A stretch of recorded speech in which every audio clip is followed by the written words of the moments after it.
Jadi e-commerce itu cukup berkembang. Belum lagi teknologi-teknologi lainnya. Jadi digital economy itu mulai banyak bergerak di 2020. Oke. Ada yang recall nggak? Di sebelah kanan ini yang ada gambar industrial competition ini, ada yang recall nggak? Ini metode apa? Boleh kalau ada yang bisa jawab, familiar nggak dengan diagram yang di sebelah kanan nih?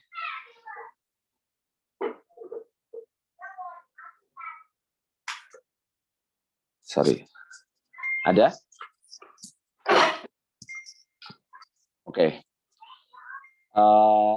Diagram di sebelah kanan ini adalah yang kita namakan Porter Five Forces.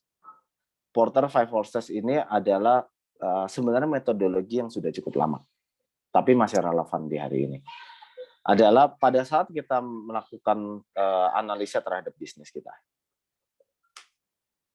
yang faktor-faktor yang mempengaruhi bisnis kita itu adalah pertama adalah supplier, bargaining power of the supplier. Oke. Kemudian threat of the new entrant, ada kompetisi baru.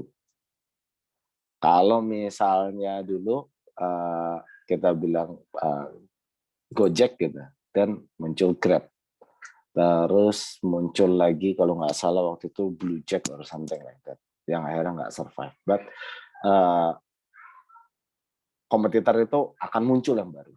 Kemudian buying power of the customer. Buying power of the customer itu sangat mempengaruhi bisnis kita pastinya.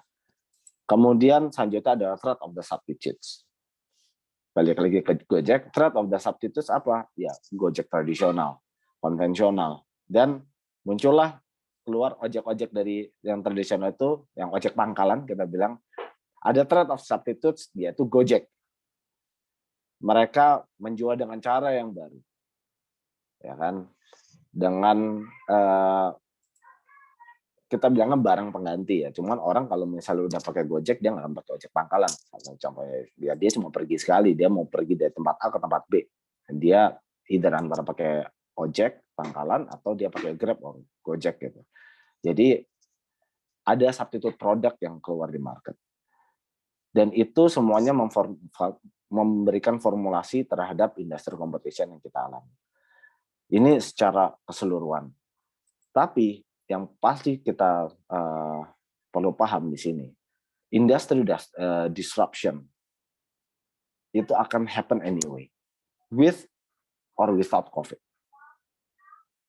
Saya masih ingat dulu sebelum COVID, saya ada di teknologi, saya sering memberikan sosialisasi terhadap partner saya, customer saya juga, pentingnya kita mengelola data dari mana saja. Bagaimana kita bisa memanage data itu, entah itu disimpan di cloud, ada beberapa teknologi yang bisa diimplement. Intinya adalah kita harus bisa mengelola data itu, mengakses data itu dari mana saja, dengan cepat. More or less seperti itu. Kita nggak akan terlalu teknis hari ini, tapi kurang lebih seperti itu. Dan pada saat itu saya masih ingat beberapa customer saya bilang, oh ini pujangga nih. Oh kenapa Pak? Gitu. Ya ini awang-awang. Saya masih ingat, terus saya bilang, Pak ini sudah banyak terjadi di luar. So it's your option untuk embrace the change now or you get dragged by the change. Silahkan mulai beradaptasi sekarang. Ayo kita melakukan ancang-ancang, kita beradaptasi sekarang. Kita mulai rubah ke cara yang baru sebelum kita akan dipaksa untuk berubah. It's your choice. Sebagian berubah, sebagian enggak. Dan COVID di tahun 2019, tahun 2020 itu mempercepat terjadinya perubahan. Memberikan urgensi terhadap perubahan dalam sebuah company. Bukan hal yang baru. Sesuatu yang perubahan itu anyway akan terjadi dengan alasan apapun, dengan penyebab apapun, dengan situasi apapun. Change happen. Cara berjualan yang baru, kalau misalnya tadi saya bicara mengenai ojek, change happen. Akhirnya ojek pangkalan akhirnya jadi ikut Gojek juga. Mereka mulai perlahan, oke udahlah, saya ikut aja. Toh di sini income-nya juga lumayan, lebih pasti daripada saya cuma nongkrong aja, nunggu. Dan for your information, sering rate-nya itu nggak masuk akal. Dulu rate ojek pangkalan itu bisa lebih mahal dari taksi. Jadi saya, ngapain saya naik ojek kalau misalnya lebih mahal dari taksi? Terus dia bilang, ya ini rate kita. Jadi benar-benar, oh ya kalian butuh saya. Itu behavior sebelum ada digitalisasi di transportasi, yaitu Gojek dan Grab. Setelah ada, mereka dipaksa untuk pakai cara baru. Right? Jadi perubahan itu tanpa COVID pun akan terjadi. Competition akan merubah cara jualan. Behavior customer, milenial sudah masuk ke dunia profesional, memegang peranan penting di sebuah perusahaan, itu pun merubah dari cara kita melakukan bisnis. So everything change, with or without COVID. Itu yang harus dipahami. Jadi pada saat kita bilang, oh ini COVID, ya COVID is one thing. It's a big thing, sure. Tapi it's just one thing gitu. Nggak cuman itu, harusnya alasan kita untuk beradaptasi terhadap perubahan. Kalau kita hanya karena oh ya COVID, dan saat COVID nanti selesai beberapa tahun lagi dan buat kita akan stay, ya udah yang tadi saya bilang formula ini bekerja, saya akan terus pakai formula ini. No, formula ini bekerja hari ini. Formula bekerja ini mungkin berdasarkan prediksi setahun, 2 tahun, 3 tahun ke depan. Tapi kesiapan kita untuk melakukan perubahan itu tetap harus ada. Oke. Yang terjadi apa? Adalah pada saat crisis. In crisis, in a company, they have two options. First, increasing the profitability. Second, is efficiency. Ketidaksiapan mereka untuk perubahan yang begitu drastis itu membuat mereka sedemikian sulitnya untuk meningkatkan profitability. Oke, saya tidak bermaksud untuk mengatakan bahwa oh mereka yang tidak survive karena tidak siap untuk berubah. Sometimes memang ada yang benar-benar susah. Kalau misalnya kalian recall perusahaan-perusahaan penerbangan, right? Itu adalah yang impact-nya paling drastis terkena dari COVID ini. COVID itu tidak bisa kita prediksi. Nggak ada yang mengira ada COVID di 2020. 2019 akhir, kemudian 2020. Nggak ada yang mengira COVID akan terjadi. Oke, jadi memang ada beberapa industri yang di dalamnya akan pasti banyak orang-orang pintar yang berusaha tadi beradaptasi terhadap market segala macam, tapi itu pun mereka masih caught by surprise dari COVID 2019. Jadi ada hal yang memang kita tidak bisa hindari, ada hal yang di beberapa bisnis mereka kesulitan sekali. So saya juga sedih juga saya lihat company banyak tutup segala macam. Mereka melakukan efisiensi karena mereka tidak bisa meningkatkan profitability lagi. Mereka mulai melakukan efisiensi, cut karyawan, kemudian pengurangan gaji dan segala macam. Itu mereka lakukan sedemikian rupa untuk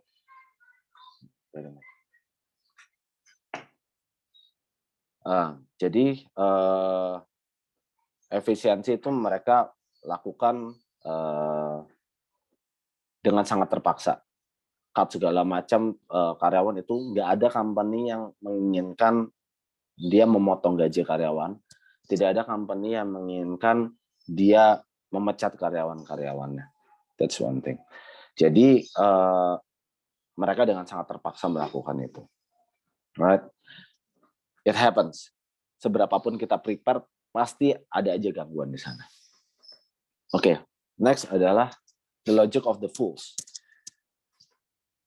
Nothing is according to plan. Ini almarhum Bob Sadino. Banyak sekali quote dari dia mengenai bagaimana orang pintar kesulitan, bagaimana orang bodoh sukses. More or less seperti itu. That's why saya rangkum hari ini the logic of the fools. Nothing is according to plan. Kalau misalnya kita melakukan planning terhadap bisnis kita, which is planning is important. Fail to plan is the fail to plan is a plan to fail, right? Yeah. Fail to plan is plan to fail, right? Jadi planning itu penting, itu benar. Tetapi tidak pernah ada dalam sebuah bisnis di mana semua berjalan sesuai dengan rencana. It's a dream. Perfectly sesuai rencana. Oh, saya punya rencana nanti saya akan punya portfolio ini. Terjadi benar-benar di waktu yang ditentukan, di waktu yang direncanakan, tanpa adanya halangan. Kemudian ada customer, mulai semakin banyak dan segala macam. Nothing like that. Jadi plan penting.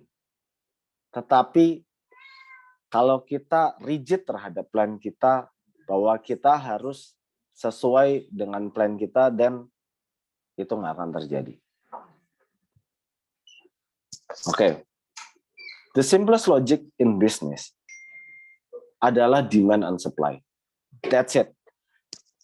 Yang namanya bisnis itu sesimpel hanya mempertemukan antara demand dan supply. Nothing more. Itu adalah logik paling simpelnya. Pengembangannya dari situ banyak. Tetapi basicnya still the same. Willing buyer, ada willing seller. Yang poin pertama adalah we have to stay relevant. Oke, saya sedikit cerita di sini. Kita di bisnis teknologi.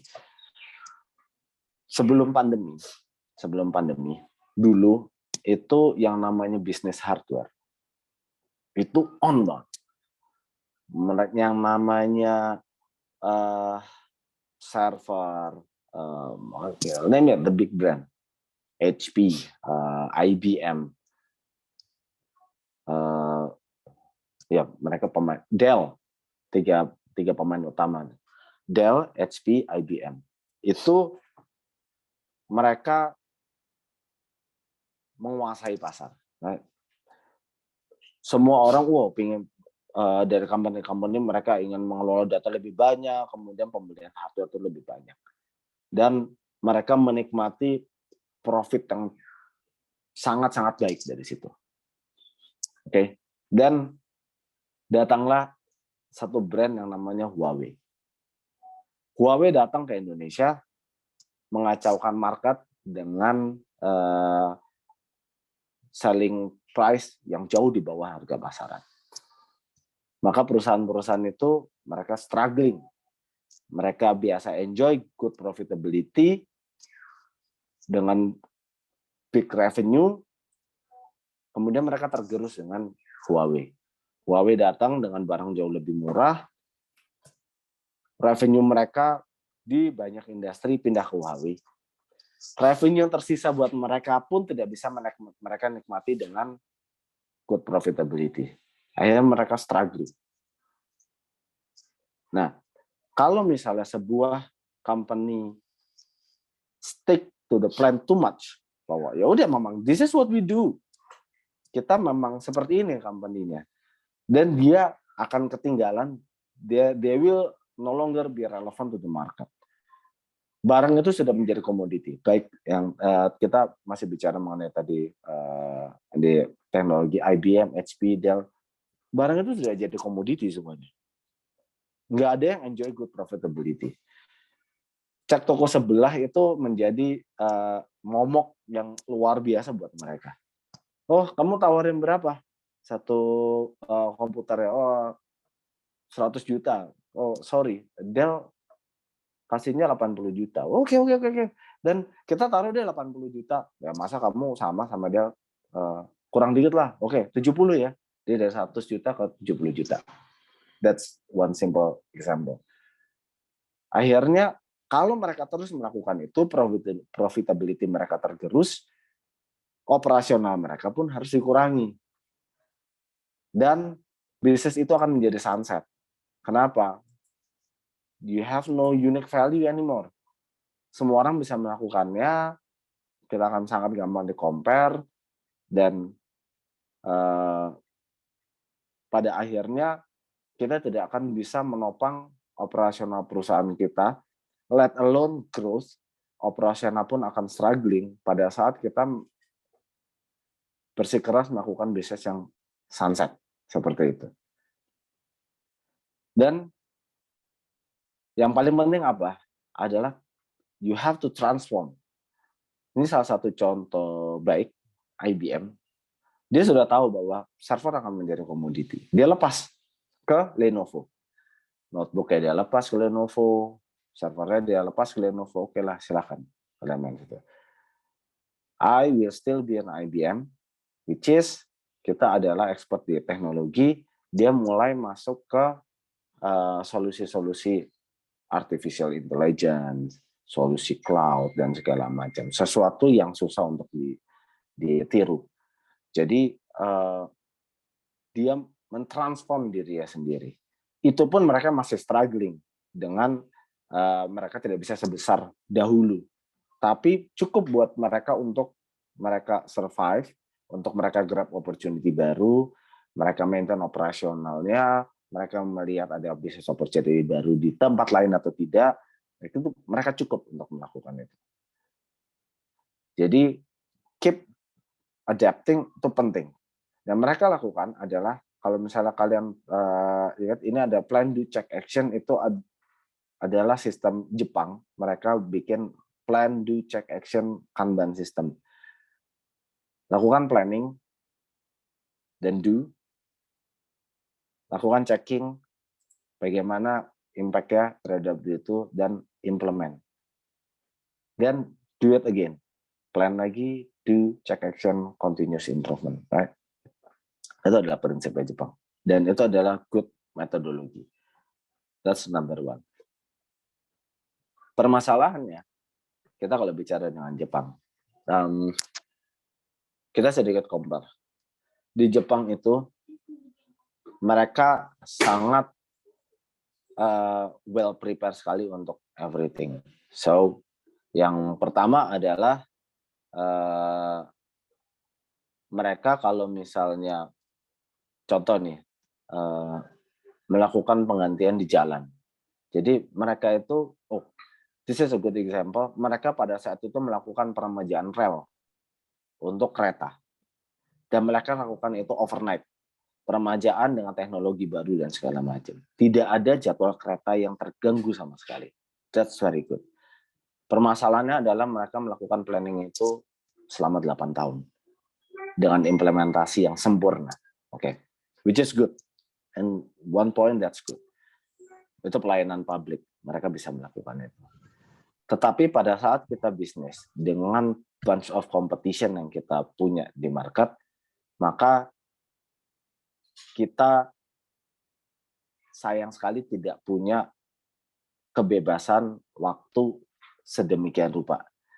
Kita tidak bisa melakukan plan panjang pada saat kita do, everyone else itu akan sudah ada di posisi depan kita. Kalau misalnya kita melakukan plan yang terlalu panjang, pada saat kita do, sudah banyak competition yang sudah melakukan itu. Time to market is essential di dalam bisnis. So, do it with a short iteration. Bukannya kita meniadakan prosesnya, tapi plan, do, check, action, do it with a short iteration. Jadi, pada saat pandemi ini terjadi di 2020, yang kita lakukan adalah, oke, We stop a bit, kita duduk, we make a new plan. Fortunately, dari tempat kita, our old plan is not that bad. It was okay. Plan awal kita terhadap perusahaan ini itu cukup baik. Adalah pertama, kita sudah adapting new way. Jadi tujuan utama Flexi integrasi Dikdaya ini dibikin adalah karena kita melihat banyak perusahaan IT terutama, they are grabbing the low hanging fruit, do the easy thing, get revenue, be satisfied. Jadi, oh ya udah ada kebutuhan hardware, ya udah di provide. Mereka dapat revenue, dapat margin, selesai. Tapi untuk membawa customer untuk bertransform secara IT itu nggak gampang. Harus ada sosialisasi, kemudian harus banyak diskusi kepada mereka. Itu nggak banyak perusahaan yang sabar melakukan itu. Tapi kita di Flexi pada saat kita dirikan di 2019, spirit kita adalah kita ingin supaya bawa customer kita, bawa Indonesia ini supaya bisa adapting new way lebih cepat. Dan itu yang tadi saya bilang, with or without COVID, chance akan happen. Kita membantu customer kita supaya bisa berubah lebih cepat. Pada saat COVID datang, yang terjadi adalah kita harus, pada saat kita replan lagi strategi kita harus mempercepat proses yang tadi. Salah satu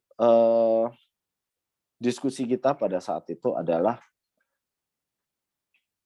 COVID ini akan selesai mungkin sekitar 2 tahun sampai 3 tahun. Selesai bukan dalam pengertian selesai nggak ada lagi, tapi ekonomi will pick up gitu. Itu di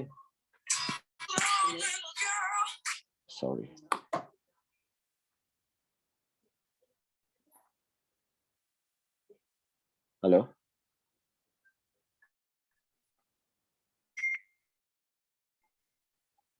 Halo?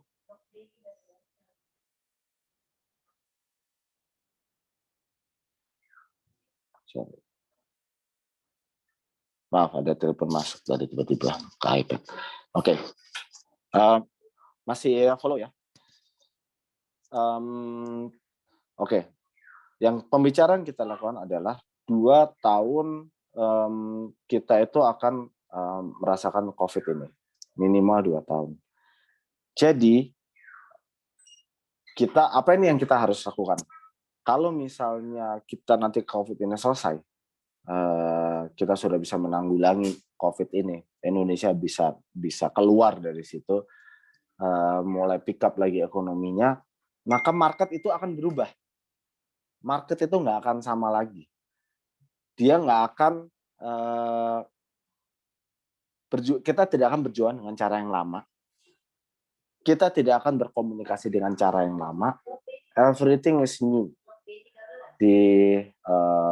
setelah COVID ini. Oke. Yang kita perlu untuk plan bagaimana kita menempatkan posisi kita si PT Flexi ini, kita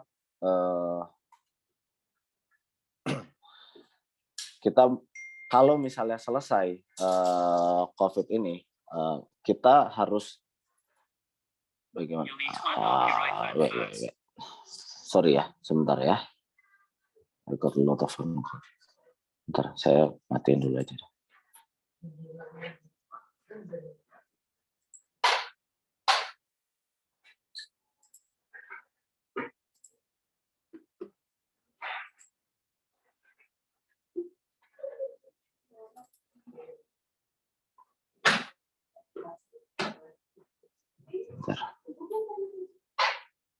Oke. Sorry. Nah, jadi bagaimana kita memposisikan diri apabila kita sudah COVID ini selesai? Kita mau ada di mana? Dan kita sudah mulai plan itu. Kita lakukan kita cek, kita lakukan perubahan, kita lakukan lagi, kita cek lagi, kita lakukan perubahan dengan short iteration. Kita tidak melakukan planning terus kita cek dalam 3 tahunan contohnya. Kita bisa cek apakah kita masih stay relevan dalam 6 bulan. Masih relevan nggak? Masih. Oke. Kita jalanin lagi. 6 bulan lagi masih relevan nggak strategi ini? Masih. Oke. Ini ada short iteration yang kita keep on doing gitu. Ada yang bisa diimprove nggak dalam 6 bulan ini? Oh, kita harus improve ke sini. Oke, kita lakukan lagi. Ada yang perlu diimprove nggak? Nggak usah, kita stay on this course. Oke. Jadi short iteration ini kita lakukan di era pandemi ini. Yang paling penting adalah pada saat kita set strategi kita paham betul segmentasi kita ada di mana, diferensiasi kita ada di mana, positioning kita ada di mana. Segmen market kita siapa? Apa yang membedakan kita dengan competition kita? Kemudian positioning kita itu ada di mana? Itu kita harus pahami betul.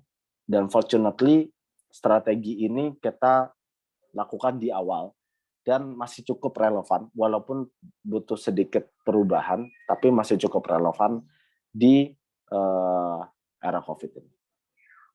Kenapa? Karena fast pace market shift requires fast pace adaptation. Kalau misalnya kita bicara mengenai teknologi tanpa COVID, perubahan teknologi itu pesat sekali. Dari kita dulu melakukan semuanya itu offline, kemudian start doing it on a computer, next start doing it on a device. Akhirnya benar-benar di device sekarang. Behavior change. Internet era coming, information semuanya tersedia dengan mudah, siapapun bisa mendapatkan informasi yang sama. Of course tergantung dari effortnya dia. Tapi informasi itu tersedia. Artinya competition lebih open. Behavior orang juga cepat berubah. Jadi perubahan cepat seperti ini membutuhkan adaptasi yang cepat juga. Itulah pada saat kita bicara mengenai demand and supply. Sebagai kita yang provide supply-nya, begitu kita melihat demand-nya perubahannya itu cepat, kita harus sedia supaya cepat. Kalau misalnya kita tidak mengikuti kecepatan market, maka kita akan jauh ketinggalan. Saya nggak akan bilang hanya ketinggalan, tapi jauh ketinggalan. Pada saat orang sudah bicara sekarang mengenai saya akan simpan datanya di Google Drive, oke, kita sharing file segala macam, oh baik Google Drive segala macam. It's not relevant kalau kita masih jualan memory stick. It's not relevant kalau misalnya mungkin setahun 2 tahun lalu kita masih by email, right? Masih banyak yang by email aja, kirim by email. Ada limitnya berapa mega, berapa giga. No. Sekarang sharingnya adalah by cloud. Nih, saya kasih akses untuk file ini. Silakan di-download. Ini saya bukakan berapa waktu untuk mendownload file saya. Saya udah sediakan contohnya. It's not relevant anymore saat kita hanya bergantung terhadap mail. Mail masih dipakai untuk mengirim file. Tapi file yang kecil-kecil sekarang banyak dikirim by apa? By WA, salah satu contohnya. Yang besar by cloud. Kita harus ready dengan itu, gitu. Jadi perubahan-perubahan seperti itu kita harus benar-benar bisa beradaptasi dengan cepat. Oke. Selanjutnya adalah keep it lean. Keep it lean. Ini saya tulis KISS. KISS ini adalah salah satu slogan yang cukup populer. Keep it simple. S-nya satu lagi stupid. Jadi ini adalah bagaimana menegur orang, hey, keep it simple, stupid. Like, you have to keep everything simple. have a lean organization. Jangan sebuah organisasi itu terlalu gemuk. Jangan terlalu banyak layer.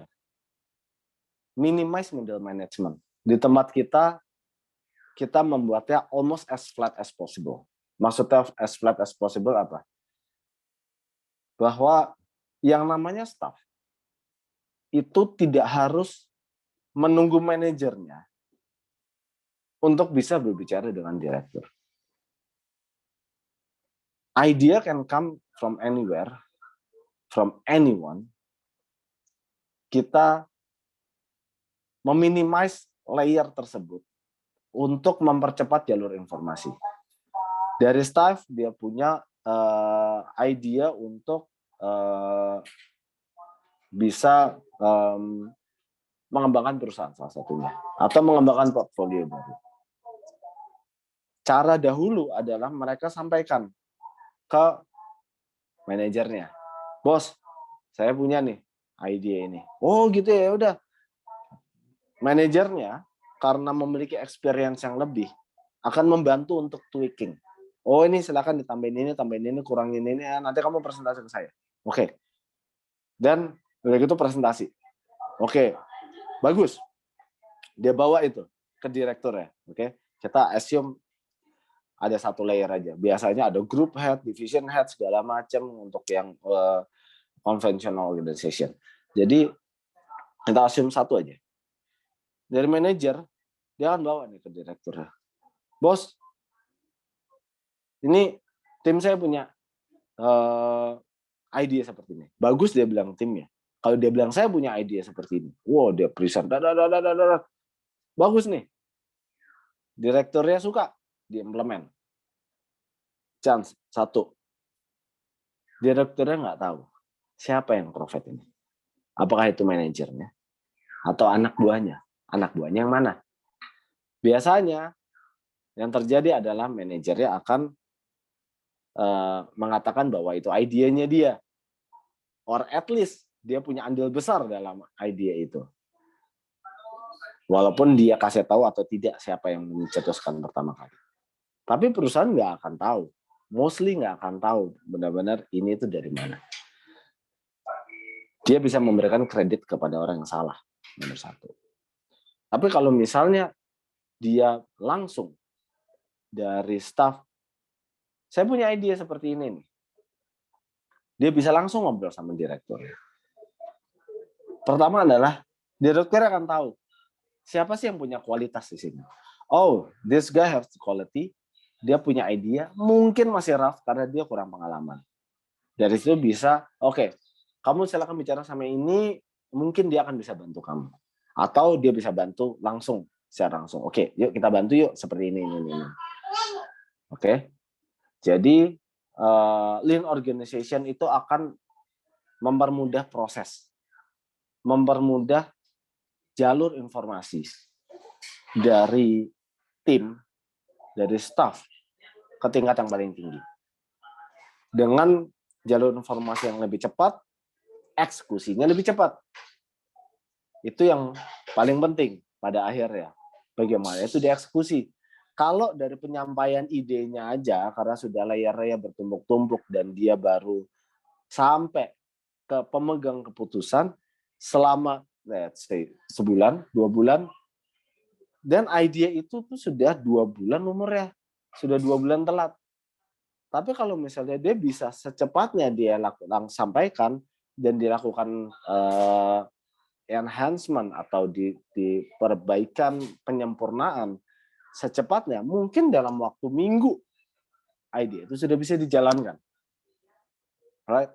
Jadi time to market dari sebuah idea untuk diimplementasi disampaikan ke customer itu bisa jauh lebih cepat dengan lean organization. Yang kedua adalah lean operation. Oke. Lean operation yang kita lakukan adalah kita meminimasi namanya workflow dan kita empower people. Maksudnya apa di sini? Pada saat kita membutuhkan approval untuk sebuah keputusan, jangan sampai keputusan itu hanya bisa diambil oleh seorang direktur. atau senior manager. Keputusan itu harus bisa diambil oleh orang yang capable dan bisa bertanggung jawab. Itu yang paling penting. Capable, kita harus paham dengan kapabilitas tim-tim kita. Lean organization akan membantu itu. Kita paham tim kita siapa yang capable. Right? Dan kita bisa empower mereka. Oke, kamu bagus di sini. Kamu punya ide-ide yang cukup cemerlang.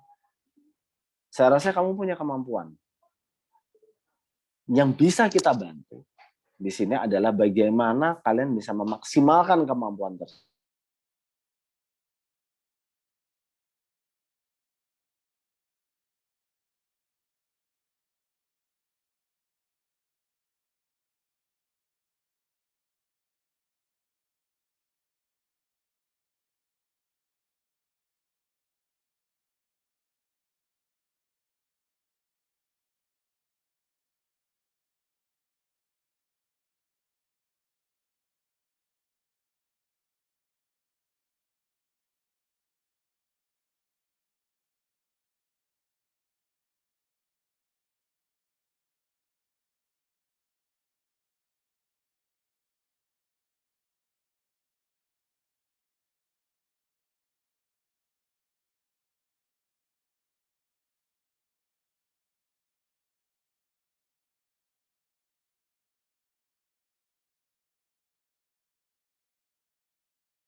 Oke, mungkin koneksi dari pemateri agak terputus.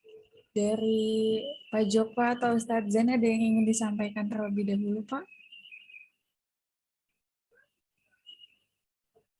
Berhubung moderatornya atau MC berhalangan, jadi tiba-tiba dialih tugaskan ke Dila. Jadi kalau misalkan teman-teman ada pertanyaan mengenai materi tadi, boleh langsung ditulis aja dulu di kolom chat. Nanti setelah pematerinya balik lagi dan pembahasannya selesai, bisa kita bahas.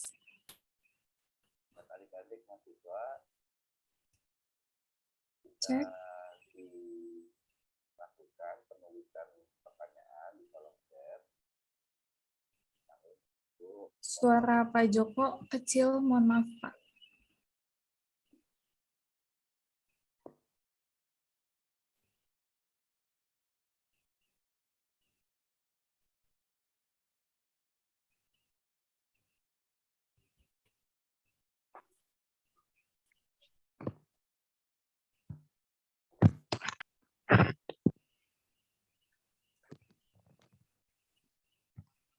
Bisa menulis pertanyaan di kolom chat.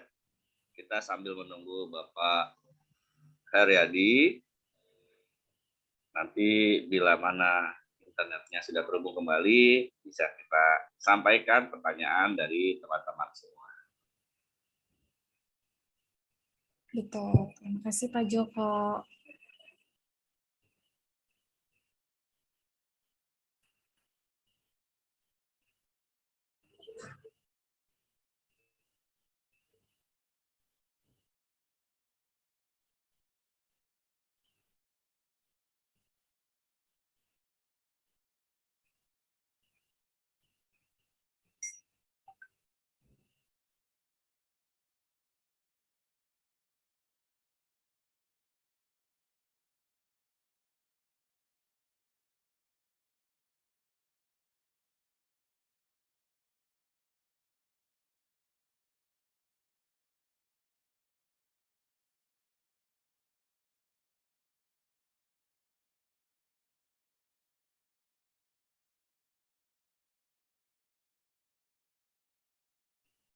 Ya, sepertinya belum ada feedback lagi, Pak Joko.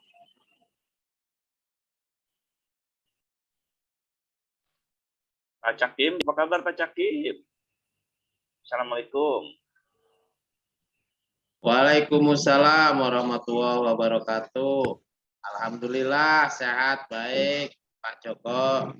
Deh, ditunggu sih ya, Pak Jakim. Iya Pak. Deh.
Halo? Iya, terdengar suaranya sedikit, Pak. Tadi Tadi saya, sempat terputus. oh sempat terputus ya? Tadi terputusnya sampai Iya, mana ya? Terakhir betul. ya? Tadi sampai mana ya? Sampai Terakhir ya? slide yang cek, mungkin bisa di share screen Ya. ulang, Pak. Tadi karena tiba-tiba nge-blank. Oke. Sampai sini? Next satu lagi, seingat saya. Ini ya? Nah, sampai sini. Betul. Oke. Udah sampai Ya. sini.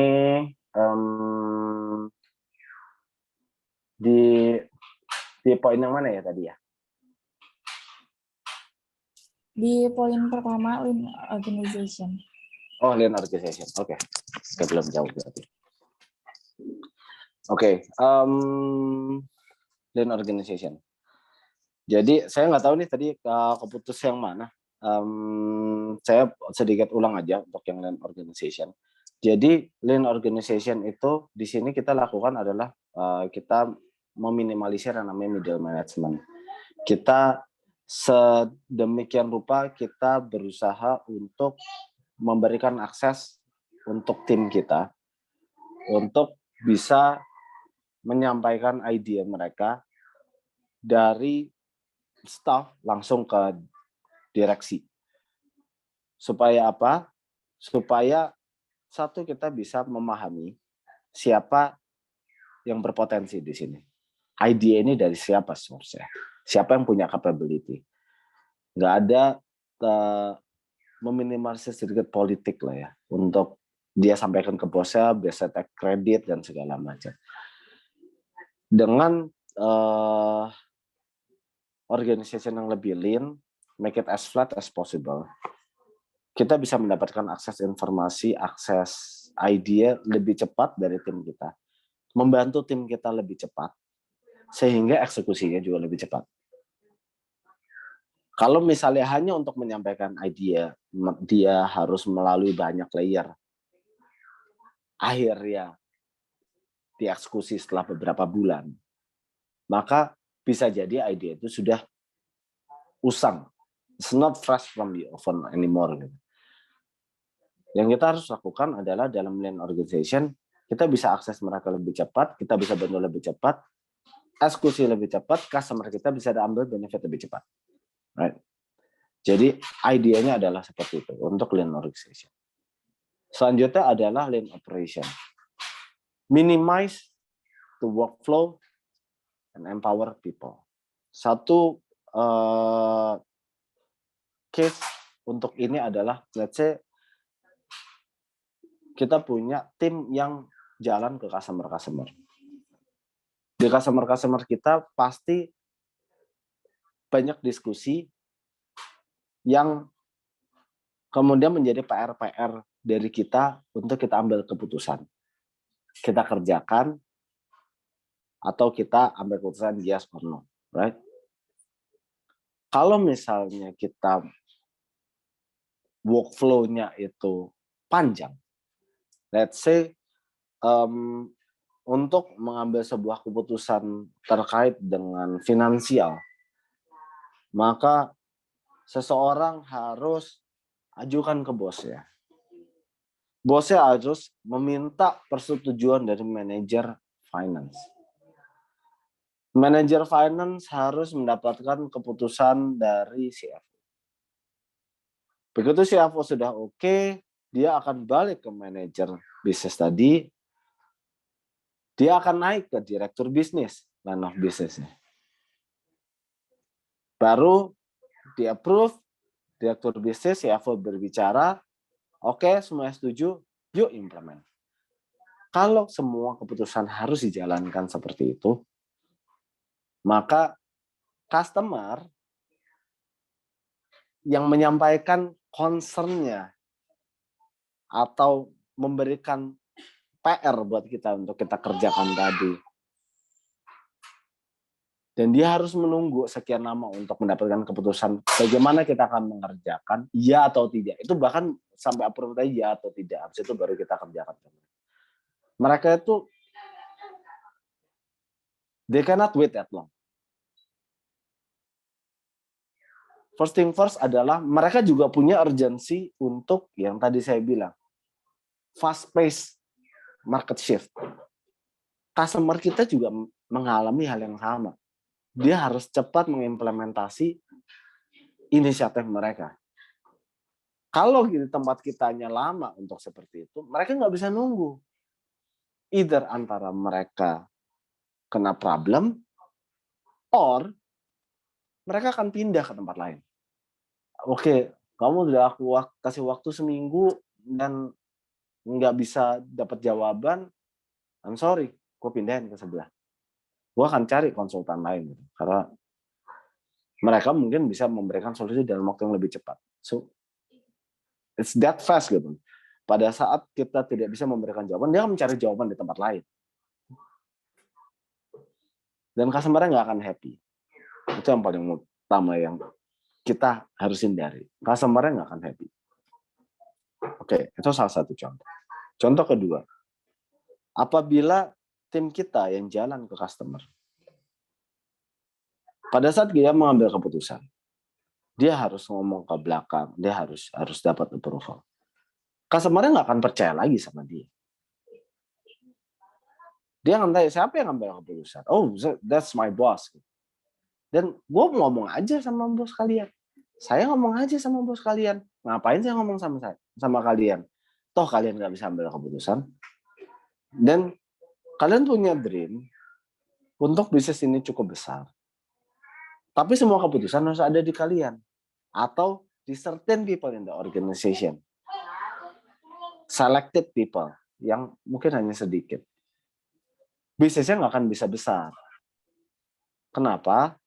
Karena kalau misalnya semuanya kontaknya ke selected people itu, maka kerjaannya orang-orang itu yang mengambil keputusan itu, mereka hanya mengerjakan business as usual, right?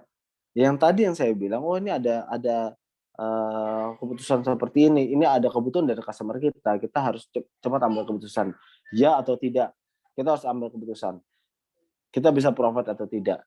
Dan kalau misalnya sudah selesai di profit, kita harus juga memberikan proposalnya seberapa bagaimana metodologi kita untuk solving problem mereka. Satu contohnya seperti itu.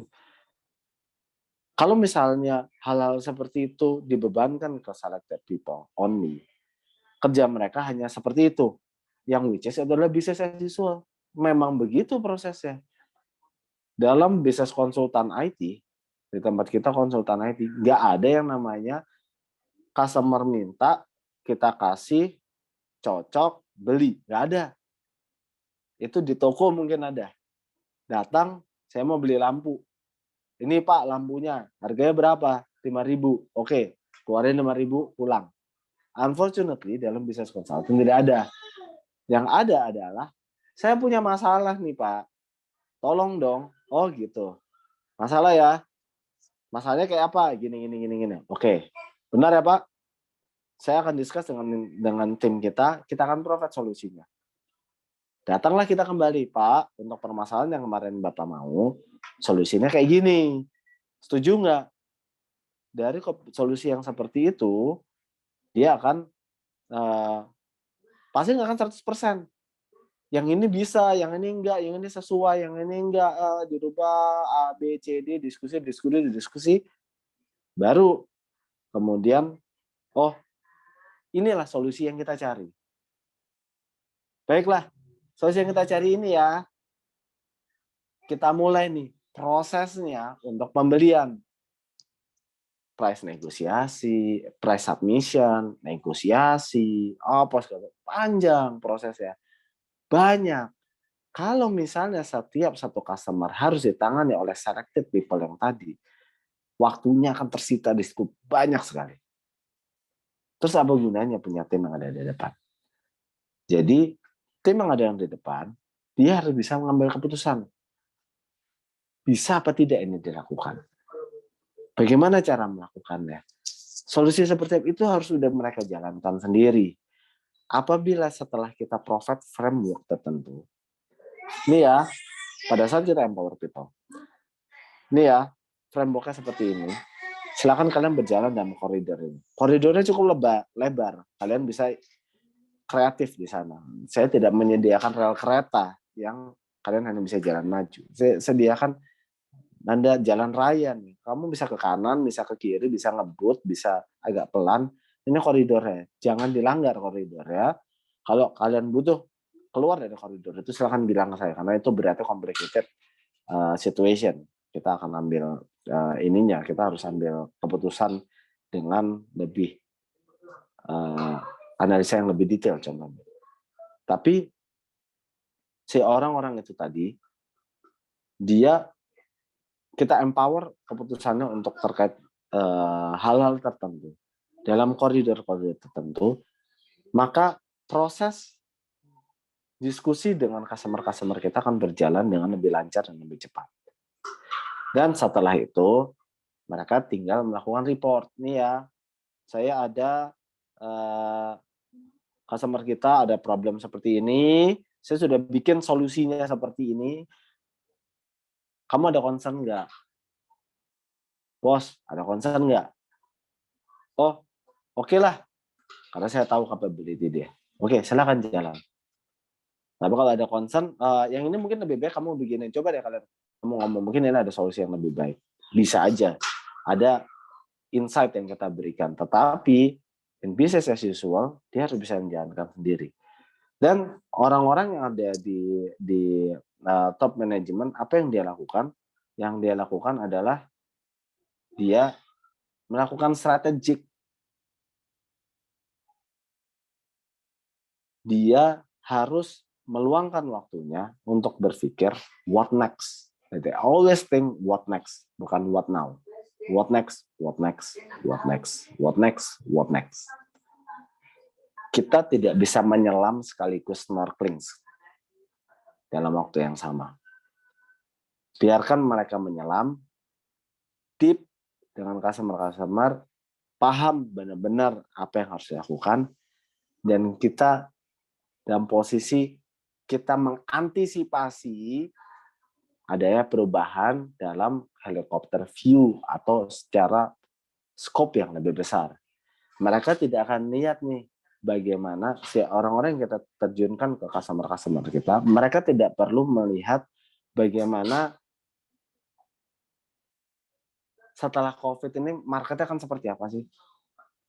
Mereka nggak perlu, ya mereka tahu akan lebih baik, tapi kita tidak mewajibkan mereka untuk bisa melakukan prediktif nanti itu 5 tahun lagi perubahannya seperti apa lagi.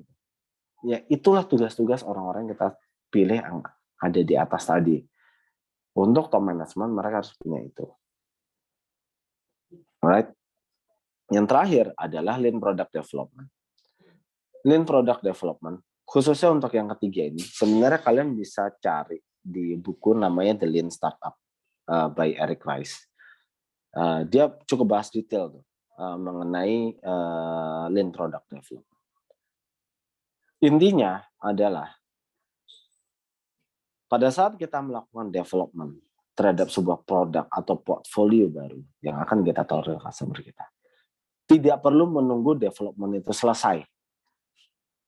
Yang penting bisa dipakai. Silakan di launch. Kalau kalian punya aplikasi, pasti ada yang namanya beta version. Di HP nih misalnya. Pada saat ada aplikasi baru di launch. Tidak ada aplikasi yang sempurna pada saat di launch. Semuanya adalah aplikasi yang dibilang adalah masih dalam beta version atau versi 0 atau versi 1. Itu sudah di launching. At least, bukan di launching ke publik, at least di launching ke orang-orang tertentu, diminta feedback-nya. Saya punya produk nih. Belum jadi 100%. Coba dong. Ada feedback apa? Kalau misalnya dulu tahun 2015-16 mungkin ya. Kita sempat ada heboh dulu Pokemon Go. Remember? Pokemon Go itu pada saat dirilis, itu adalah game yang menurut saya salah satu yang visioner. Dia menggabungkan augmented reality dengan game yang kita sudah tahu dari dulu. Jadi pada saat game itu launching, dia yang sama seperti itu tuh nggak ada. Jadi dia nggak bisa punya benchmark 100% seperti apa sih kompetisinya, nggak bisa. Dia ada breakthrough. Yang dia lakukan adalah dia kumpulkan dari community gamer. Silakan pakai dulu aja nih. Para gamer-gamer profesional, silakan pakai. Syaratnya adalah give us feedback. Dan di saat orang-orang belum main tuh, gamer-gamer itu udah main duluan. Dia jalan ke sini ke sana. Oh, kurang ini nih, ini ada begini nih. Oh, ini akan chance untuk cheat di fake location. Dia akan ada begini banyak. Oh, ini kalau misalnya saya melakukan ini ternyata ada bug nih. Dia lakukan feedback. Berdasarkan feedback itu mereka perbaiki. Akhirnya di launching ke publik. That's the step. Jadi di launching ke publik, apakah stop sampai di situ? Nope. Again, mereka selalu sedia terhadap perubahan. Perubahan apa? Perubahan keinginan dari customer mereka, dari user mereka. Oh, ini kayaknya nice nih kalau misalnya ada fitur ini ditambahin sama dia. Oh, ini ada begini. Jadi pengembangannya itu berjalan terus-menerus. That's the Lean Product Development.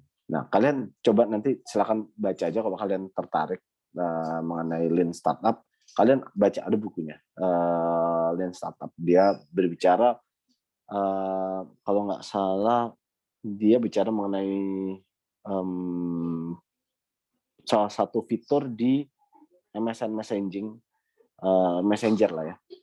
Tapi itu udah lama. Jadi dia menceritakan tentang pengalamannya dia pada saat dia create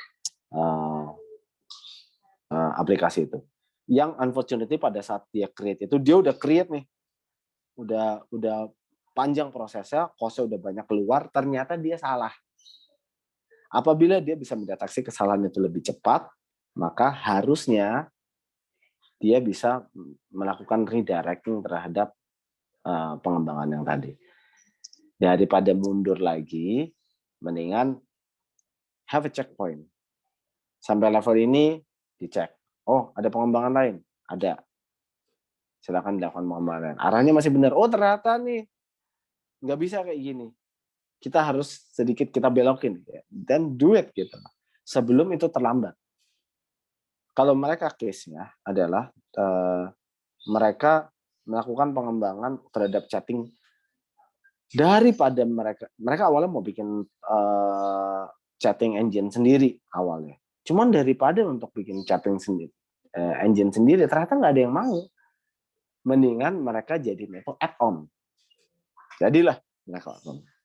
Cuman sayang ya, effortnya udah mereka bikin sedemikian rupa, ternyata salah. Gitu. Jadi mereka sukses dengan add-on aja.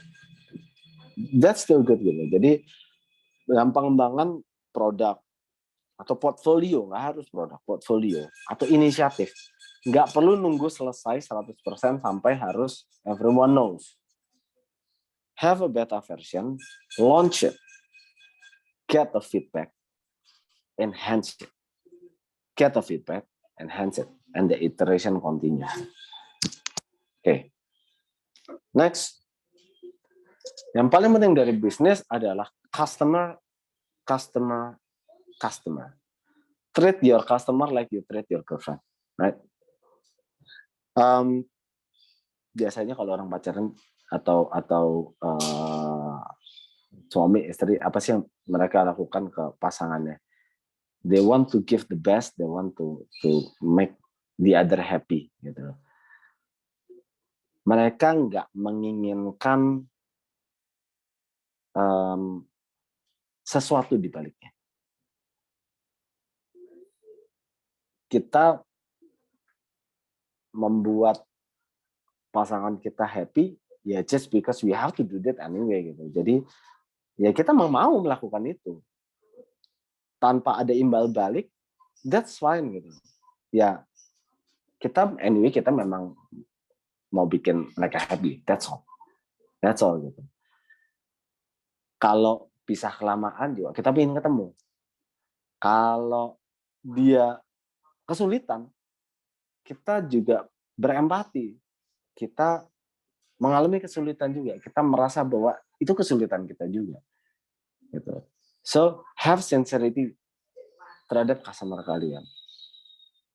Kita melakukan, pada saat kita melakukan kontak, atau kita memberikan solusi ke customer kita, itu sebagian besar, atau hampir semuanya, atau bahkan semuanya, itu didasari dari menurut kita bahwa apa yang kita bisa bantu untuk mereka.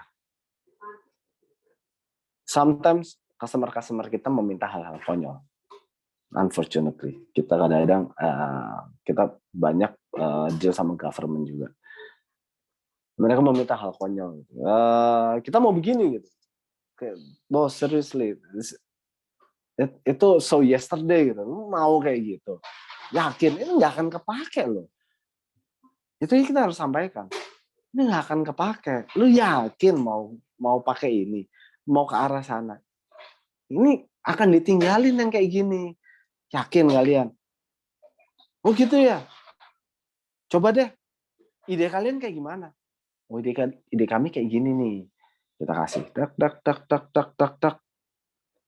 Kita jelasin. Kalau kamu lakuin ini, I guarantee you, ini publik akan lebih ngerasain manfaatnya. Nama kamu juga akan lebih bagus. Karena kamu provide inisiatif yang berguna. Saranku, pakai ini. Sometimes mereka mencoba mengerti. Sometimes, enggak, susah. Saya yang ini aja. Saya pokoknya maunya yang ini, karena bos saya maunya ini. Udahlah, kamu jangan banyak aneh-aneh. Udah kamu provide aja. Ya, oke. But so you know ya, gua kasih lu proposal. Silakan proposalnya di-keep aja. Dan kalau kamu punya waktu, punya budget, kita eksekusi nih proposalnya. Have sincerity. Yang kita mau adalah kita mau bantu customer kita. Kita bukan mau duitnya aja. Of course, it's a business, kita perlu revenue, kita perlu duit mereka. Tapi kita sincerely want to help them. Kita mau mereka lebih baik. Organisasi mereka lebih baik, implementasi teknologi mereka lebih baik. Kedua adalah have intimacy.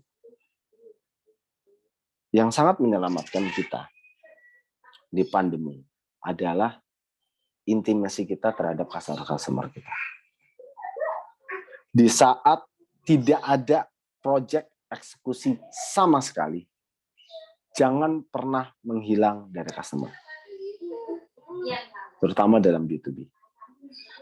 Setidak ada bisnis apapun pada saat itu, mereka tidak melakukan bisnis bukan karena tidak mau, tetapi tidak bisa. Dengan satu dan yang lain hal. Jangan pernah tinggalkan mereka. Stick close. Kenapa? Ini kayak friendship ya. Kalau kalian lagi susah, itu kelihatan mana teman yang sebenarnya. Mana teman yang mau enak aja. Bisnis juga sama, terutama B2B. Relationship is key. Kalau misalnya kita datang pada saat hanya maunya aja, ada maunya, ada bisnisnya, dikit-dikit nagih, mana nih bisnisnya? Dan kita adalah supplier yang mau enaknya aja. Pada saat mereka susah, pada saat mereka kesulitan, pada saat mereka tidak ada bisnis, kita tetap harus ada sama mereka. Dan itulah yang namanya real partner itu seperti itu. Customer kita adalah partner kita dalam berbisnis. Be there for them. Ada. Bantu mereka. Gitu. Jadi, dengan intimacy yang seperti itu, fortunately ya, what happened to us adalah pada saat mereka tahu, mereka lihat banget. Bahkan customer kita yang sakit COVID, itu kita kirimin obat. Nggak ada bisnisnya sama sekali. It's okay. Oh, sorry nih, nggak bisa meeting. Ini lagi nggak bisa join online gitu. Keluarga ada yang kena COVID. Oh, seriously? Oke. Apa yang kita bisa bantu? Kita kirimin vitamin lah, kita kirimin obat lah. Butuh rumah sakit. Aku ada kenalan nih, dokter. Masuk sana aja. Kamu butuh masuk rumah sakit susah ya? Nih aku ada kenalan. Dokter di sini. Masuk sana. Di arrange dapat. Oh, dapat. Akhirnya dia datang. Mereka kan tahu bahwa mana partner yang sesungguhnya. Namanya partner nggak akan ninggalin kalau lagi susah. Mana partner yang sesungguhnya, mana partner yang fake, yang baik kalau cuma ada maunya. Memang ini harus diakui, ada beberapa customer yang menurut saya nggak worth it untuk dilakukan seperti itu. Gitu. Dan pengertian apa? It takes two to tango gitu. Kita harus mendapatkan respect yang sama. Kita demand respect yang sama dari customer kita. Kita respect customer kita demand respect yang sama dari mereka. Dalam pengertian apa? Kita itu bukan pesuruhnya kalian loh. Kita itu adalah konsultan. Jadi bukan berarti kita akan bilang oh nggak mau gitu. Cuman kita tahu nih ada customer yang maunya cuman keuntungannya buat dia sendiri. Sementara di kita dia nggak peduli sama sekali. Aku nggak peduli kamu untung, aku nggak peduli kamu ini. Yang penting aku maunya gini. Dan unfortunately kalau ketemu customer seperti itu, dan it's your choice. Saya dulu pernah cut satu customer saya gara-gara kayak gitu. Perpanjangan kontrak, saya datang. Pada saat itu saya sama bos saya. Saya datang. Pak, ini perpanjangan kontrak. Ditutup kontraknya. Disodorin lagi. Maaf Pak, terima kasih. Saya rasa kita tidak akan memperpanjang kontrak. Oh ya? Tapi ini gede loh. Saya tahu Pak, ini besar. Mohon maaf. Tapi saya tidak akan, sepertinya kita sudah tidak bisa untuk melanjutkan lagi. Kalian hilang duit banyak loh. Ntar kalian nggak achieve loh. It's okay Pak. Alhamdulillah Pak. Kita sepertinya masih bisa untuk menutup dari yang lain. Mohon maaf ya Pak ya. Itu berapa kali itu dia maksa. Akhirnya kita ya udah, kita shake hand aja. Maaf ya Pak ya, kita nggak lanjutkan. Silakan cari vendor lain. Kenapa? Pada saat itu adalah kita kontrak untuk outsourcing. Jadi di IT itu kita sometimes kita punya expertise di IT. Kita memberikan outsource terhadap company-company mereka mempunyai internal IT, tapi mereka nggak mau hire orangnya, dan saya outsource aja ke kamu ya. Oke, fine. Kita punya expertise-nya. Kita juga tahu orang-orang, kalau misalnya kurang, saya tahu orang-orang yang punya capability bagus, more or less seperti itu. Yang terjadi adalah customer ini kalau nggak suka, dia minta ganti. That's fine. Namanya juga outsourcing. Tapi kalau suka sama dia, di hire. Begitu dia di hire, maka kita harus cari orang baru. Karena dia keluar dari company kita. Dia di hire. Begitu dia di hire, karena dia grup. Jadi kita kontrak nih, tapi yang hire sister company-nya dia. Jadi nggak bisa juga untuk di-issue di dalam kontrak itu. Dan di hire, kita supply orang baru. Nanti kalau bagus lagi, di-hire lagi sama yang lain. Akhirnya nggak pernah achieve performance seperti yang ada di kontrak itu. Ya gimana kita bisa achieve? Orang dia yang hire juga, tiap kali bagus dia hire. Kalau jelek dia tolak. Gitu. Akhirnya fait accompli gitu, serba salah kan. Walaupun secara nominal cukup besar, tapi hurdle itu too much gitu. Karena kita juga harus menghitung effort dan usaha dan return-nya juga nggak terlalu bagus akhirnya. Jadi kita memutuskan untuk enggak. Dan yang tadi saya bilang, buat kita customer bukan king, customer is a partner. Kita pay respect highly to customer kita, have intimacy with them, tapi kita juga demand respect dari mereka. Yang ketiga adalah always remember WFM. Kalau kalian pernah baca bukunya Robert Kiyosaki, WFM is what's in it for me. What's in it for me? Untungnya buat gua apa? Itu adalah spirit, bukan spirit ya. Itu hal yang harus diingat pada saat kita melakukan negosiasi atau mencoba memahami customer kita. Bukan kita yang ngomongnya ke mereka. Kita harus paham mereka punya itu. Apa untungnya buat dia? Understand customer ya. Nih, saya ambil contoh satu hal. Ini kejadian real, termasuk sama seperti yang tadi kontrak tadi. This is one example. Saya punya customer. Dia itu orang aplikasi. Jadi coding, programmer. Dia ditunjuk menjadi salah satu VP kalau nggak salah untuk handling IT secara keseluruhan. Artinya dia harus bisa software, dia harus bisa hardware. Saya pada saat itu masih sangat berfokus pada hardware. Dia bilang sama saya nggak paham nih hardware saya. Entah kenapa selalu performance lambat, dia bilang. Saya bikin program seperti apapun, performance lambat di sini. Padahal ini barang mahal, barang bagus. Saya lihat, iya mau barang mahal, barang bagus. Tolong kamu kasih saya saran dong. Saya mesti apa nih dengan barang ini? Yang saya lakukan adalah, Pak, ganti, Pak. Hah? Ini barang bagus, ganti. Iya, ganti. Dengan ini, saya kasih contoh, saya kasih ininya produknya. Dia bingung. Ini barang lebih jelek loh. Saya tuh kayak ganti. Nih ya, saya kayak ganti Ferrari. Saya ganti ke Avanza. It's one of the weirdest solution yang orang bisa pikirkan gitu. Oke, mungkin nggak Avanza lah ya, Fortuner lah yang still good gitu. Tapi lebih murah jauh gitu. Atau Alphard gitu. Tapi yang saya ganti ini Ferrari.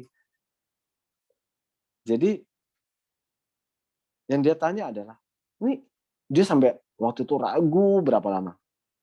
Yakin. Saya cuma bilang gitu, Pak, saya masih ada di sini.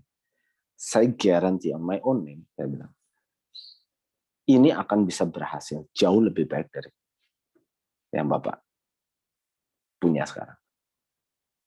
Oh gitu, saya mau presentasi, dia bilang, ke owner. Oke, fine. Di depan kantor Bapak ada kafe. Saya akan standby situ. Saya akan buatkan Bapak presentasinya. Saya buatin presentasi. Nih, presentasinya. Discuss. Oke, dia udah agree. Pagi, saya udah standby di kafe depan ini dia. Dia turun ke bawah. Ya, oke, saya mau presentasi sekarang. Oke, silakan. Saya akan standby di sini sampai Bapak selesai. Any question, bisa call. Kalau nggak mau kelihatan, nggak paham, jawabnya habis break. Break turun ke bawah.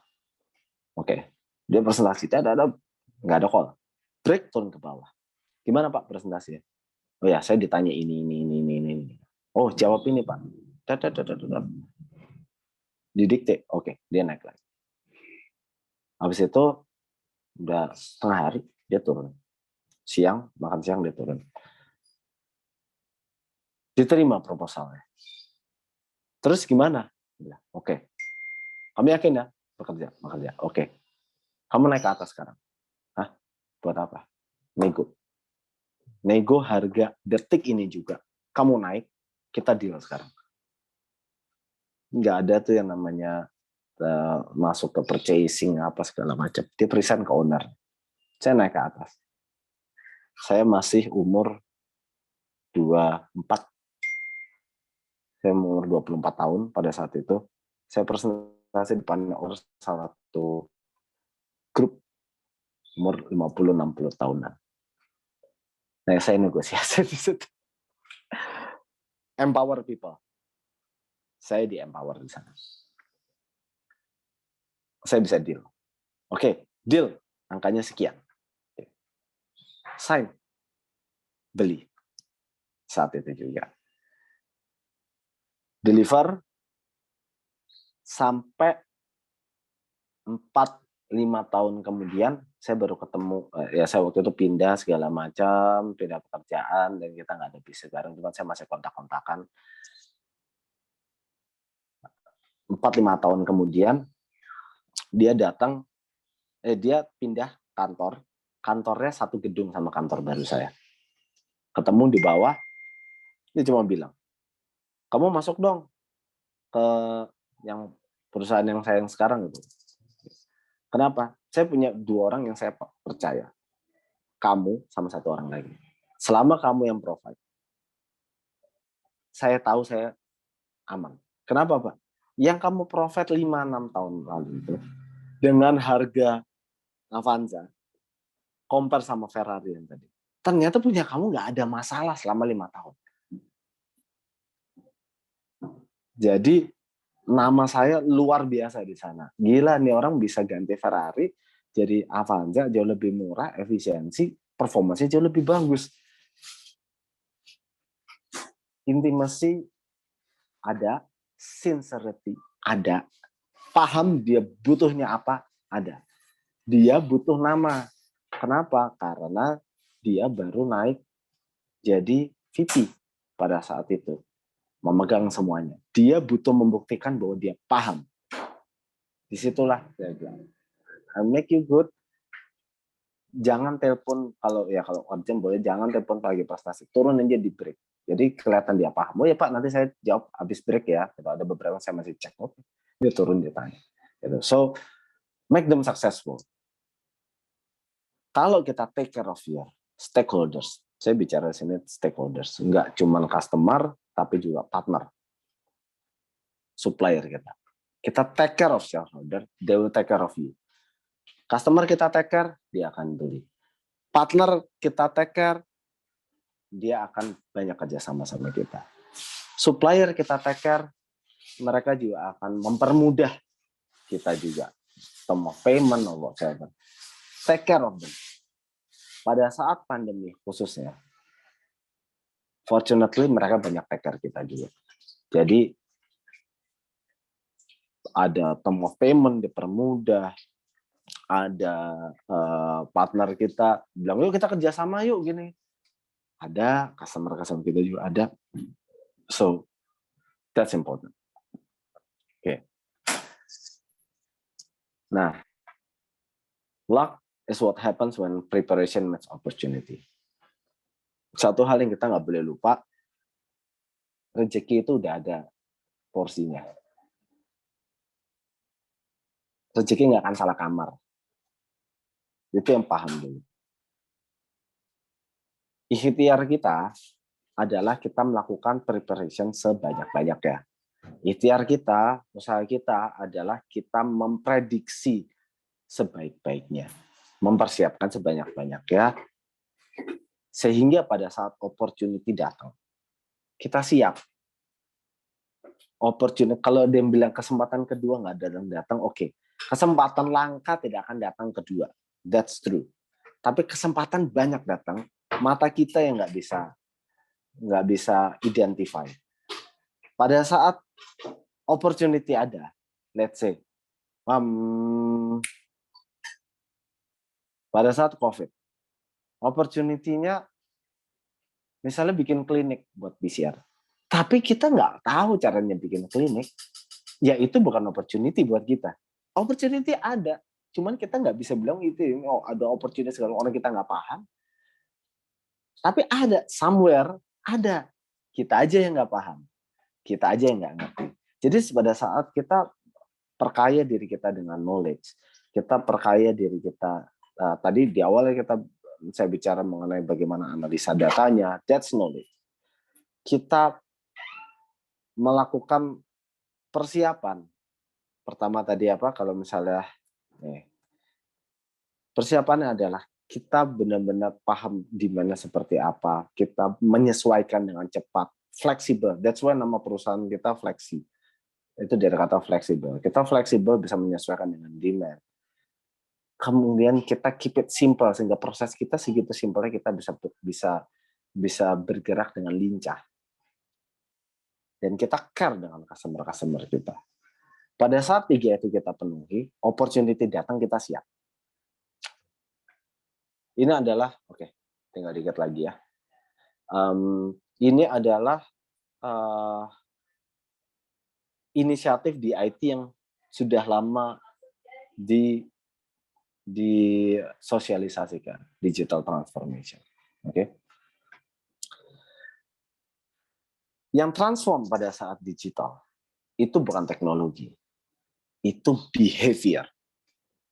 Yang transform pada saat digital itu bukan tools-nya, tapi bagaimana kita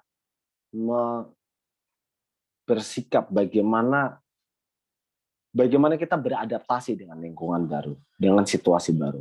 That's the people. Yang pertama adalah, oke, kita bicara opportunity kan sekarang. Persiapan sudah dilakukan. Yang pertama adalah new way of communication. Pada saat pandemi, orang berkomunikasi dengan cara yang berbeda. Mereka tidak tatap muka, akan banyak namanya video call. Seperti yang kita lakukan sekarang. Satu contoh bagus adalah Zoom. Zoom itu sudah provide ini dari dulu. Cuman nggak terlalu terkenal. They got lucky. Begitu udah kena pandemi, saham mereka langsung naik luar biasa karena ternyata produk itu sekarang dibutuhkan. They got lucky. Itu one. Preparation ada dan kesempatannya datang. They got lucky. Tapi ada yang make their luck. Microsoft itu dulu nggak punya platform yang cukup baik untuk seperti ini, untuk collaboration, untuk communication seperti ini. Begitu pandemi datang, dia udah lihat Zoom seperti apa, dia bikin namanya Teams dari Skype-nya dia bundle jadi satu, dia bikin satu package company kalau misalnya ambil itu 100% ready untuk new normal. Mulai dari penyimpanan datanya, pengelolaan emailnya, update Windows-nya, terus buat meeting, online meeting segala macam. Mereka udah pro. They make their luck. right? Mereka nggak punya, tapi kecepatan mereka untuk antisipasi itu jauh lebih cepat daripada siapapun. Jadi heads off untuk Microsoft yang dia melakukan itu. New way of communication. Di kita pun pada saat kita ini communication cara baru untuk berkomunikasi. Unfortunately di sini kita tidak punya expertnya untuk di area komunikasi ini. Tapi kita punya expertnya bagaimana komunikasi itu bisa terjadi, datanya lewat mana, harus diamankan seperti apa, kita punya. Inilah yang kedua, new way of keeping the data. Data dulu itu disimpan di komputer. Data dulu disimpan di kantor. Mereka punya server disimpan di kantor.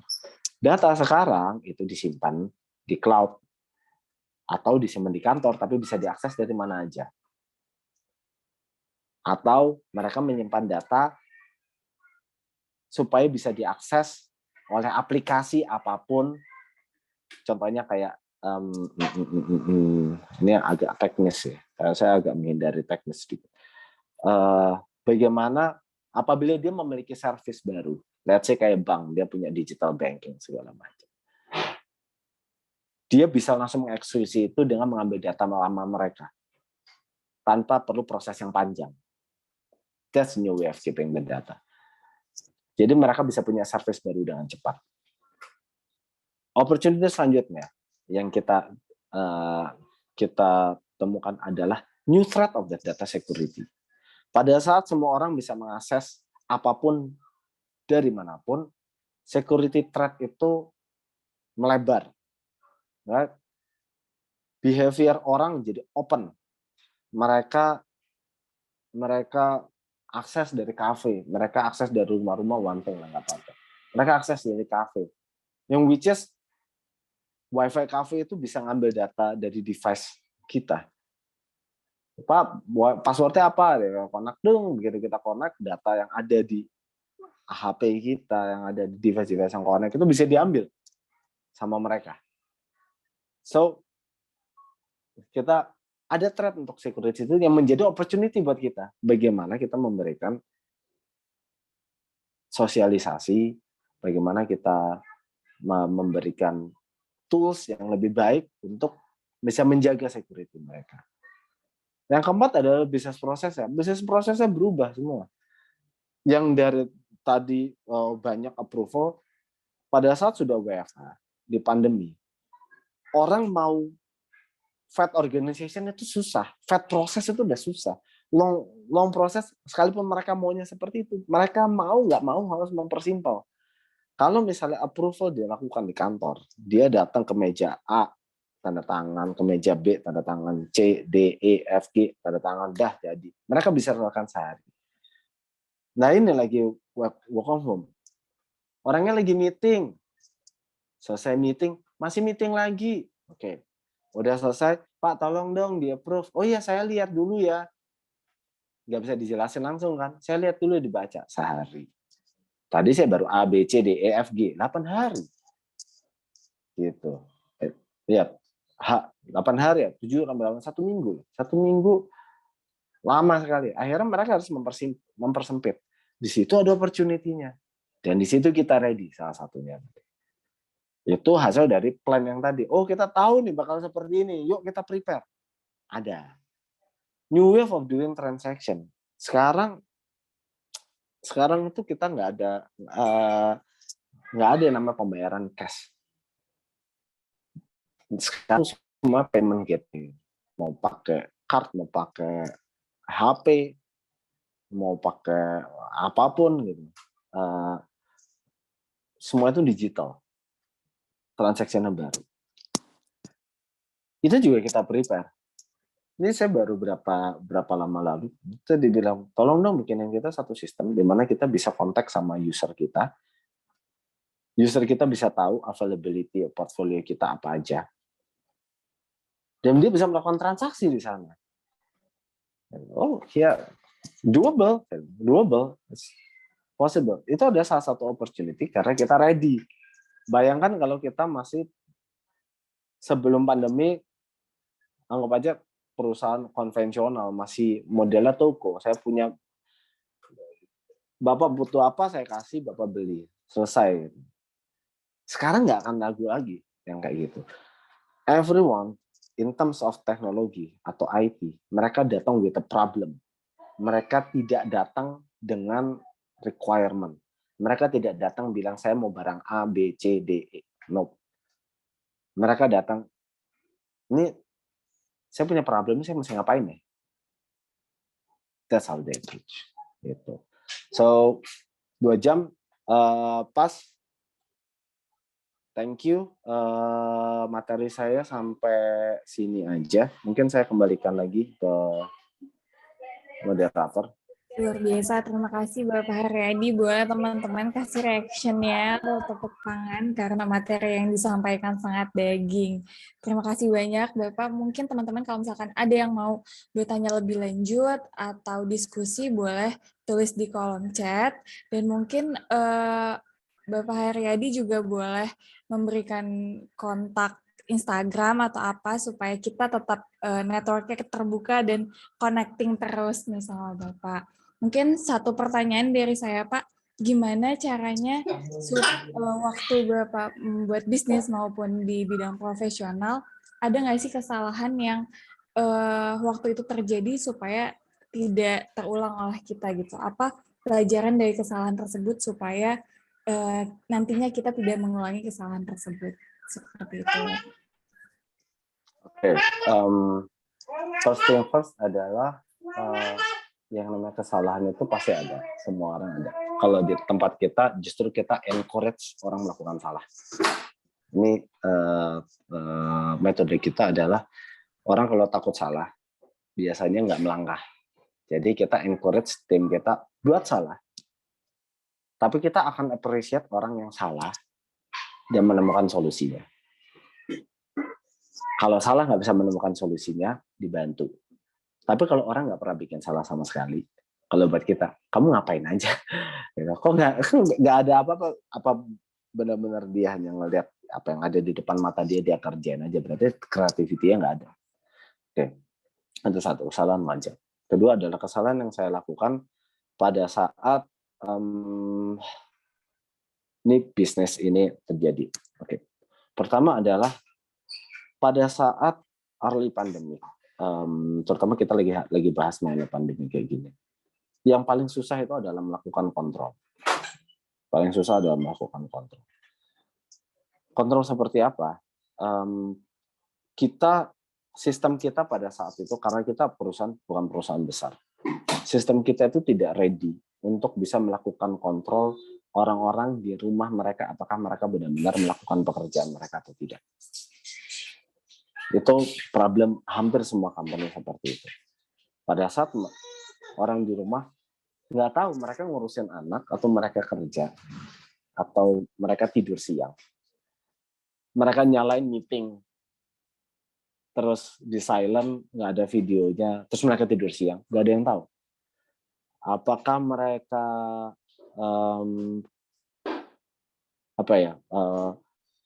mereka hanya sambil nyambi sama yang lain atau kita nggak tahu. Intinya pada saat mereka ada di rumah, yang kita bisa lihat adalah hasilnya dari mereka.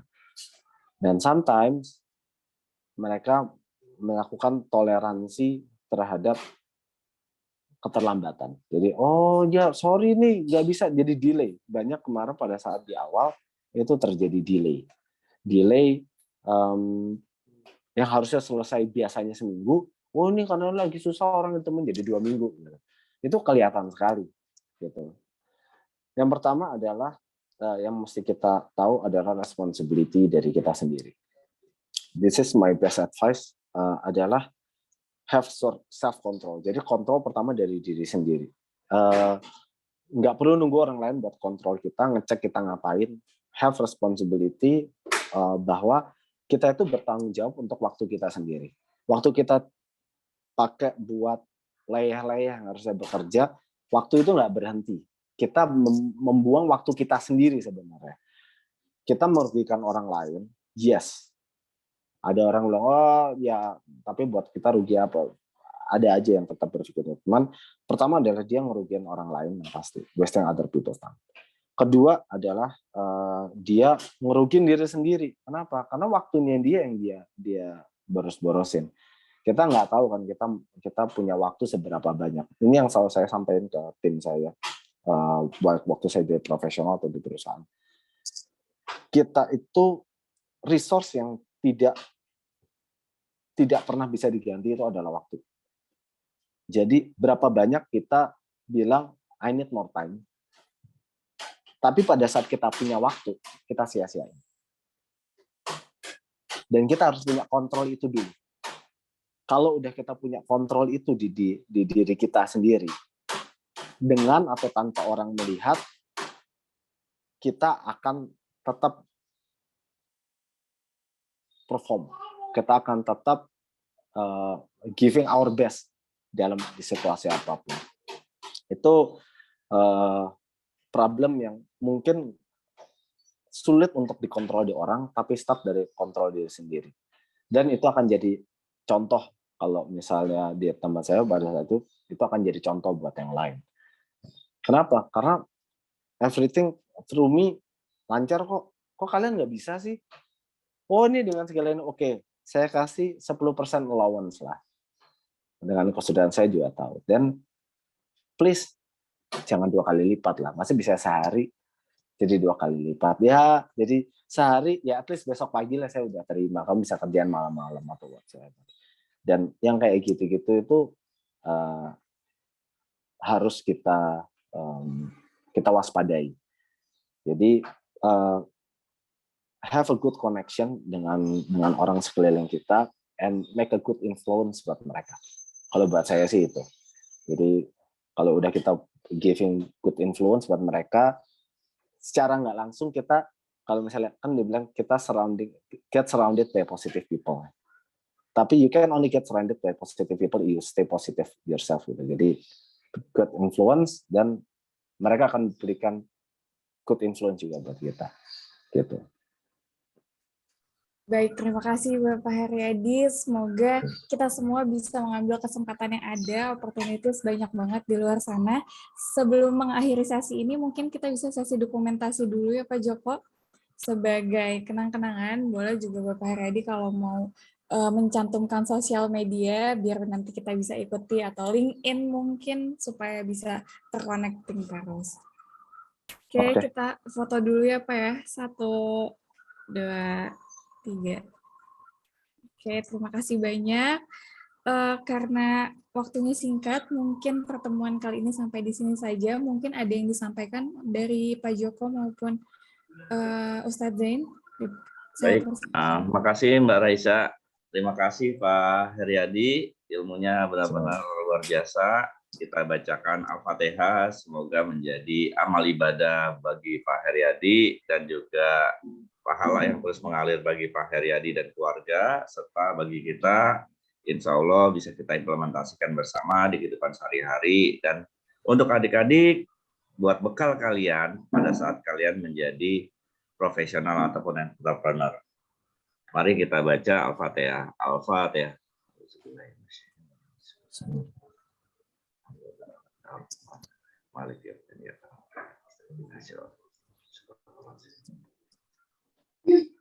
Amin. Terima kasih Pak Haryadi. Kita tunggu kehadiran offline-nya juga nanti di kampus. Bila mana Bapak ada berkenan waktu berkunjung ke kampus kami di Menara 165, Jalan TBC Matupang, Jakarta Selatan. Baik Bapak, terima kasih Pak Joko. Ustadz Zain ada yang disampaikan?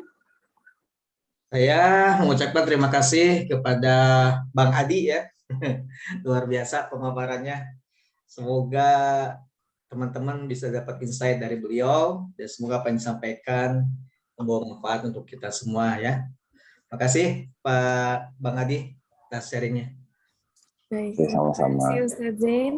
Saya pamit undur diri. Mohon maaf apabila ada kesalahan. Wassalamualaikum warahmatullahi wabarakatuh. Waalaikumsalam. Waalaikumsalam warahmatullahi wabarakatuh. Assalamualaikum warahmatullahi wabarakatuh. Terima kasih Pak Haryadi. Ya, makasih.